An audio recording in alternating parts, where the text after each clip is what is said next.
Our next panel is around really hearing the brand perspective on how they're approaching sustainability. And so I would just like to introduce the panel. It's going to be led by Ina Fuller from the Responsible Marketing Advisory. If you guys want to maybe come from this side and you maybe sit under your picture so people know who you are. And we have a great perspective here from Spotify, Nestlé, Estée Lauder, purposely trying to give you a broad perspective of how different types of brands are approaching this even from different types of roles within there. So welcome our panel.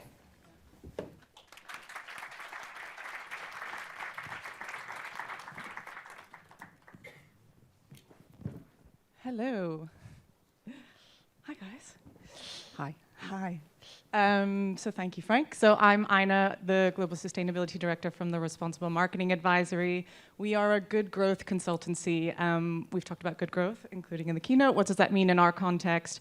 We embed responsibility into mainstream marketing, and I am super excited for this panel. It's going to be all about moving beyond commitments and how do you actually make real change happen at a global business and a global brand level. Rather than spending too long on introductions, I'm going to drive straight into the conversations, and I would love if you can all briefly introduce yourselves, name and position, as you answer. So, Tasha, I'll start with you. First question. Every brand has their sustainability commitment or organizational target, but how do you move from words on a page into action in a business? Where did that shift begin for you? Yeah, so I'm Tasha. I'm part of the global marketing team at Spotify. And you're absolutely right. So many brands, including ours, have, net zero targets. But creating a path to getting there is incredibly daunting. And I would say at Spotify, there wasn't necessarily one shift, but I actually think there were if I look back over the last 4 years, 3 big critical moments that had an impact on driving real action across the business. So I'm going to take a minute for this answer. I did warn you. Great. The next ones will be short. So the first one was understanding and discovering that marketing actually contributed quite a large proportion of our overall emissions as a business. So what we did is we took that, I worked really closely with our sustainability team, and we created our first ever global marketing sustainability strategy. This, to be honest, we're still using a lot of it today, so it stood the test of time. It had 3 key pillars and still does. The first one is finding ways to integrate sustainable thinking into your day-to-day. We know with this work, if it sits in a silo, it's really hard to drive any really meaningful change. So that was incredibly important for us. The second pillar was all about finding easy wins because, there were some things we were doing at certain parts of the business that we could scale globally. We looked at where we were spending, where the sustainable solutions and opportunities were, and used that to really guide and focus us on where do we test and where do we prioritize. And then the third one is a bit of a stretch target, but I think really important for this work is that we promised and we committed to ourselves that we would do everything that we could to continue to drive not only ourselves forward, but the industry as well. So that was the first one. The second one came in 2023 when we made a pretty, bold decision to scale out a partner that we've been working across. We've done 3 tests with them called Greenbids, now Perion. And we decided, as part of our Wrapped campaign that year, that we would go from doing tests with 3 to 27 markets. Somehow I managed to convince everyone this is a really good idea. And luckily the results, I didn't have to apologize afterwards. They were really, really good. So not only did we see reductions in carbon, we also saw improvements in media performance as well. So it goes back to that wastage piece that was just being talked about. One of our formats actually improved by 38%. So we then had this data and confidence to go back to the business and say, well, actually, we feel really good about scaling this out as business as usual now. So that's what we've done across our YouTube buys. And then the third one, I'm almost finished, sorry, actually came earlier this year. And this was a really big shift for us. So over the past 3 to 4 years, we've spent a lot of time really understanding what works, what doesn't work, and where we should prioritize for maximum impact. So we were in the position to take all of those learnings and create and roll out global sustainability guidelines across the whole marketing organization. So this doesn't just span paid media, it was also experiential and ad production. And it was a massive moment and shift, because up until that point, all the work had been done by, a few. And now the responsibility was for everyone. And we just launched a global campaign across 11 markets, and it had 100% compliance with the guidelines. So far, it's working well. But it's taken us 3 years to get there. That is my answer. The speed of change, yeah. I think, speaking of action, I think having that really tangible example and tangible case study is super inspirational. So thank you. Emma, slightly different type of organization. So please go ahead. Hi, so I am Emma Gibbs. I am the media lead at Nestlé. I'm responsible for spending our media money better across the food, cereals and coffee categories. So you can see why this is super relevant to the category specifically that I'm responsible for. As you can imagine, in a global organization like Nestlé, somebody else has got a responsibility to do a lot of the other sustainable stuff. And with my focus being primarily on, as I said, spending that media money better, that means I'm responsible for spending the media money to make it good for you, the consumers, but also good for the planet.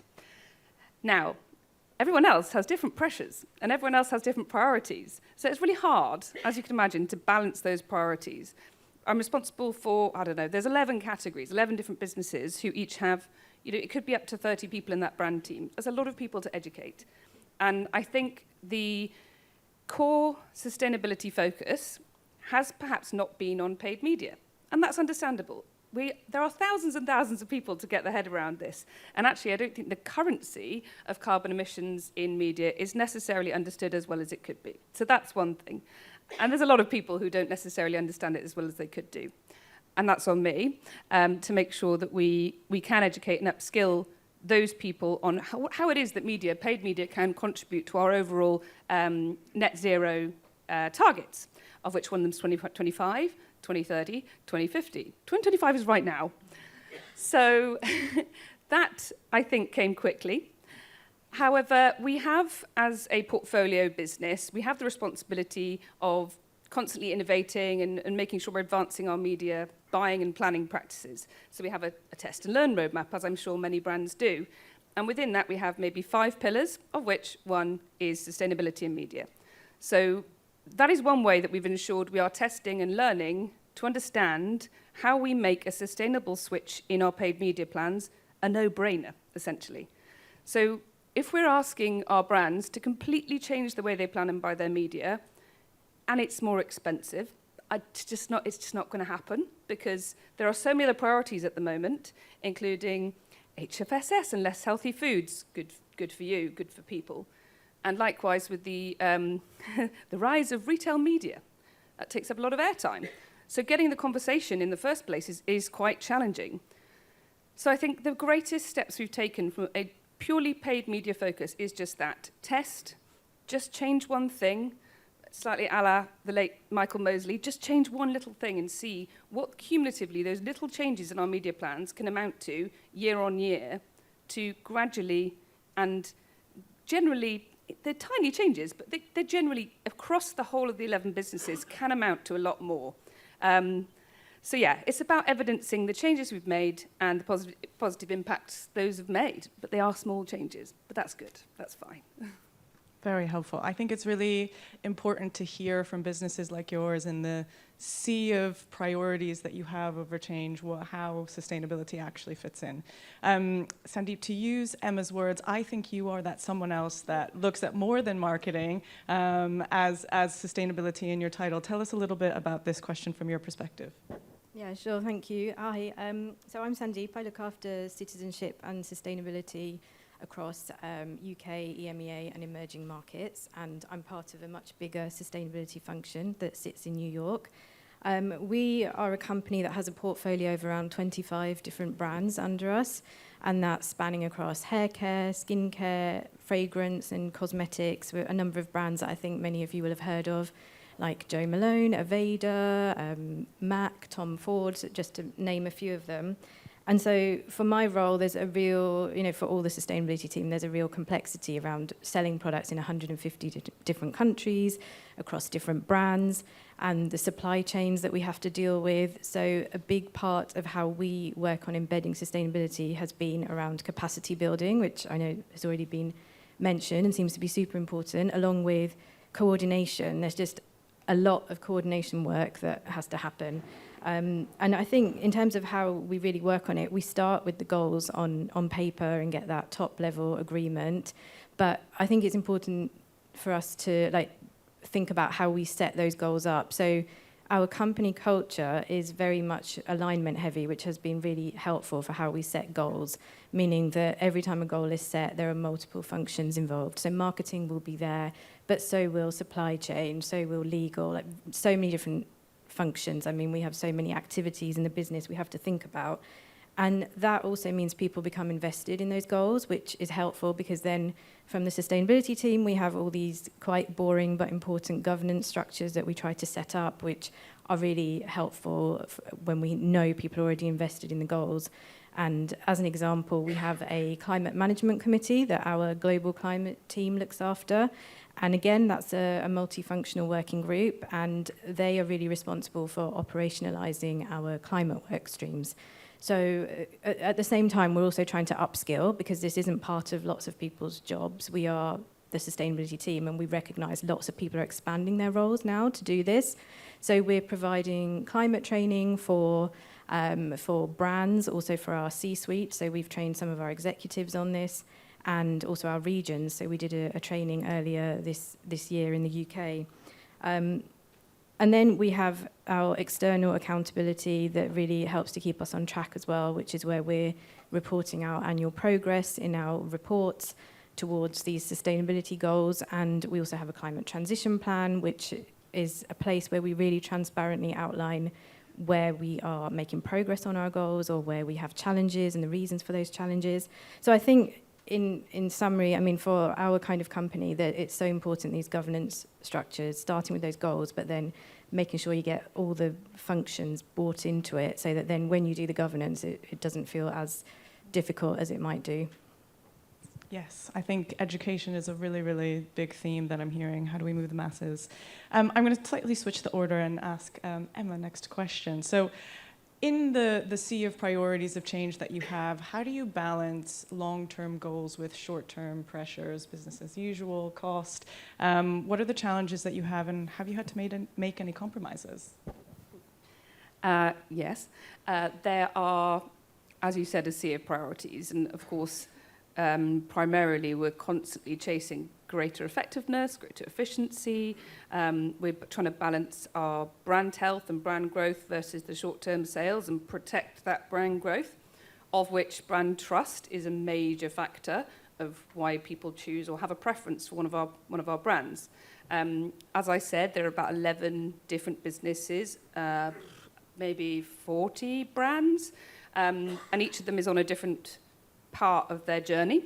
Some perhaps have excelled faster thanks to their ability to have fully recyclable packaging, for example, or other, like the farming or the production of our coffee. There are really good sustainable practices going on all over the world in how we actually produce the product.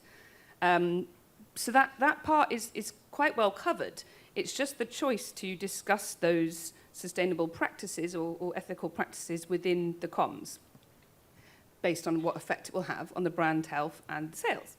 So quite often, the priority for a campaign, as you can imagine, is going to be just that. So drive brand preference and sales, but also there is always an element of building trust in the total Nestlé brand. So thankfully, we do have a corporate comms sort of campaign series. You may have seen some of them. The last one that we did last year was called Beyond the Bowl, which is for shredded wheat and all about our UK sustainable farming methods. Now, the sole objective of that campaign was to build brand trust in the cereal partners and the Nestlé brand. So it is then we can really throw everything at it. So we can do a totally sustainable media plan. And from there, we've then got benchmarks to compare to our other brand growth or sales driving campaigns and to add to our existing media benchmarks. We don't intend on measuring these campaigns any differently, other than obviously it'll have lower carbon emissions, and that's something I'll come on to later. But I think the practice for the general brand building, sales driving campaigns is harder to make the shift than those campaigns that are targeted to purely drive trust in our Nestlé brands. So we are fortunate that we have that. It doesn't mean to say we haven't got a long way to go on the rest of the campaigns, but we are fortunate. As I said, we have a test and learn roadmap. We're constantly testing different media options, of which sustainability is a part. And also we are fortunate to have been able to learn from campaigns whose sole objective is to improve perception of us as a sustainable business. Sandeep, I'm going to come back to you. So short and long-term pressures, what are your biggest challenges and where do you feel you need to compromise? I think we're always challenged in sustainability, but and it's a particularly challenging business environment at the moment for many companies. So we remain focused on our sustainability goals and making progress towards those. And there are a number of initiatives that we already have put in place that we continue to commit to. We are also trying to think about how we drive more commercial value and really focus on those those wins that are obvious to management as well from a commercial perspective. So I think a good example might be something like air freight, where we've implemented a more stringent process, and that means that we look more at critical shipments for air freight, which has had it has had an improvement. So we've seen in our last reporting year that air freight emissions have reduced by 50%, and of course it's a super costly mode of transportation, so there've also been wins in terms of cost reductions. And so we're really trying to focus on some of those initiatives right now to continue driving sustainability, but also show commercial advantage. We're doing the same with things like packaging, where we can get double wins around reduction in climate emissions, but also improve packaging. So we're progressing our packaging goals. And then the other thing we're trying to do is work more with our consumer insights team. So of course we are very much a consumer-focused organisation, but for sustainability we're trying to zoom in on that a bit more. So looking at the variations across regions in what consumer expectations are around sustainability. So again, then we can work with the teams to try and drive more commercial value to say, okay, we know in the UK there's a different expectation versus the US, for example. What kind of solutions can we come up with together? So again, I think there are lots of pressures, but I think there are solutions. And one of the things is when there are these challenges and you start speaking to other functions, there are new solutions that can come up sometimes, and some of those are really driving some tangible benefits for us. Nice. And Tasha, over to you. Yes, you'll probably hear this a lot today and probably at previous conferences and things like that, but I believe it's so true, is that this work, it's really about progress and not perfection. And so for us, we have been very intentional and very deliberate about doing a few things really well and really consistently versus kind of trying to do everything all at once and failing at everything, because it would just be overwhelming and it would be incredibly challenging to change everything all at once. I think for us, what we found to be, really helpful with the conversations and with this work is that everything we do from a sustainability point of view has to complement either our marketing or business strategies. And so having that lens through everything really has helped us prioritize what makes sense for us as a business to do and what doesn't. And having that filter also really helps, with the conversations when we're having them with, the rest of the business and leadership, because it has that business lens and you can bring it back to that as well. And it doesn't, again, feel like this very separate thing, like, the sustainability team, or they're just doing this thing over there. That's been really, really helpful. I mean, I would say that marketing, we're not known for being super patient, and that's a challenge sometimes, but there really isn't any light switch. This isn't going to happen overnight.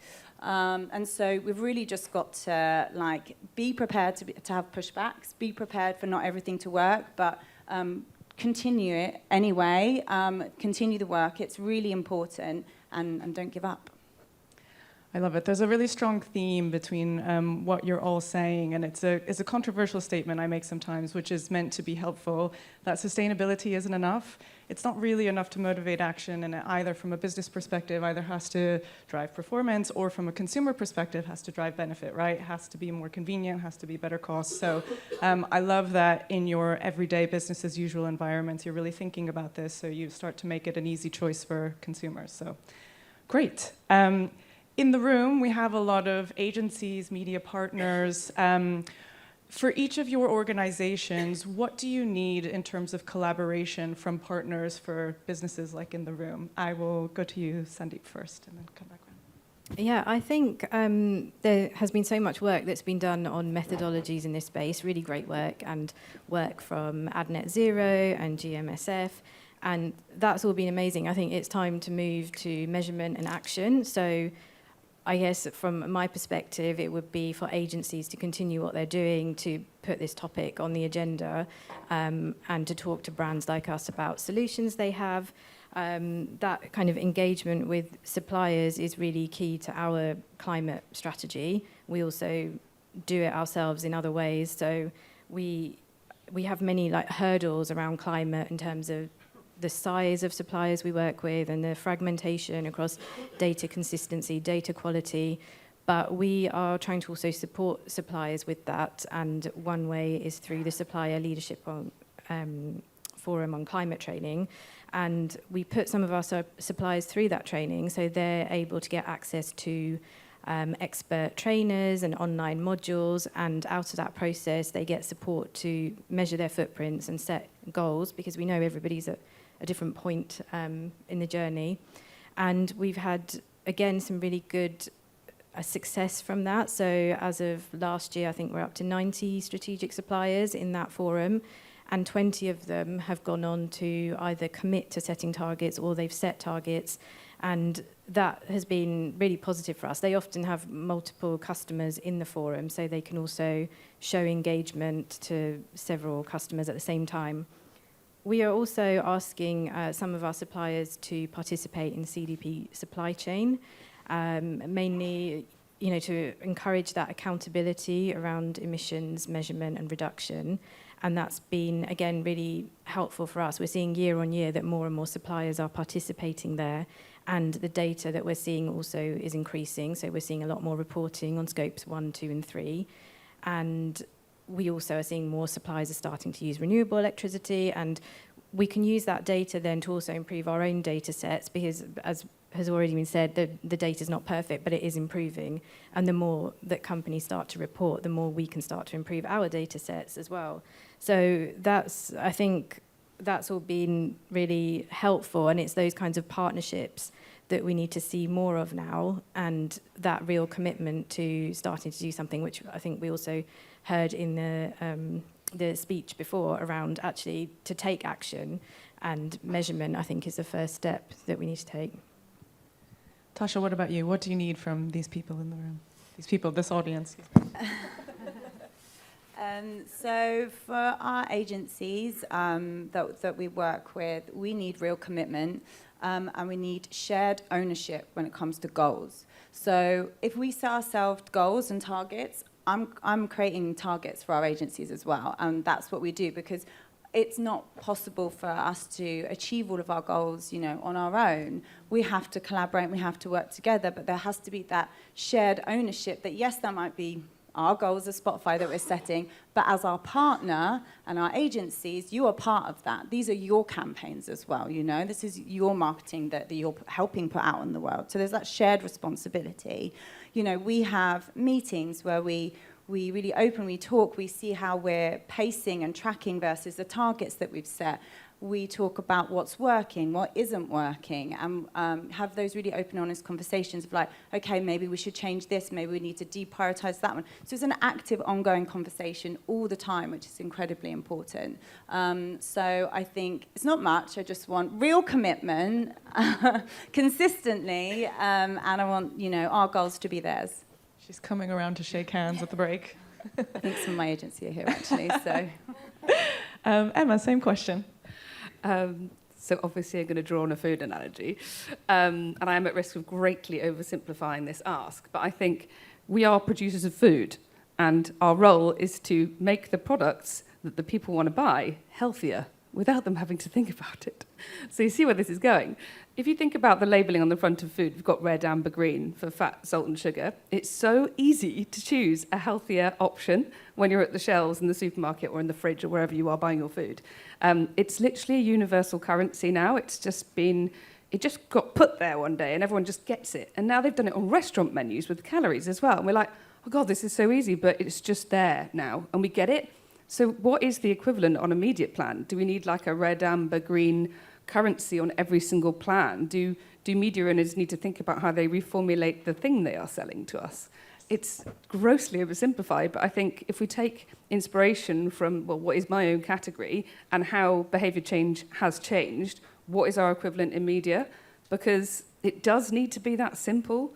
Like, we're always told as media practitioners, a brand team person's role, media is just such a small part of it. They're worrying about their packaging, they're worrying about their distribution, the retailers are worrying about how high in fat and salt and sugar our product is. There's a lot to worry about. So how do we make it simple? What is the currency and how do we communicate it and just put it there so that people understand whether they are red, amber and green? And then you can make it competitive. Because I'm thinking about how, the coffee brand team, they'd love to have a more sustainable media plan than Waters or confectionery. So, yeah, it's that. It's giving it a currency that everyone understands and you can make it really easy people to want to make it better. Yes, commit, make it easy. I imagine for some organizations like yours also where your partners sit in your scope 3, by them simply becoming more sustainable, you become more sustainable. So you are making all of us look good. So thank you for that. Last question, just a quick one. So given that we are talking to our audience, what's one action this audience can take in the next quarter to move from pledge to action within their own organizations? Tasha, we'll go with you first. So I would say don't wait for the next quarter. I know it's next week, but it should start today. We're all here today, now. No, but seriously, the whole point of coming to conferences like this is to surround yourself with people who are equally as passionate as you are. It's not every day that you get that opportunity to really, really maximize it. What's great about the industry when it comes to sustainability, I think it's the openness to share, like what's worked, what hasn't worked, failing, we never talk about that in marketing. And I would promise yourself or commit to yourself that you are going to take back at least 2 things, whether it's a new partner or a new idea that you think, actually, that could work quite well at my company, and do it tomorrow. Follow up with that partner tomorrow and take that action tomorrow. Thank you. Emma, your rally cry. I kind of answered this in the last one, but I think it's about let's just get this universal currency out there and on display on like all of the media plans.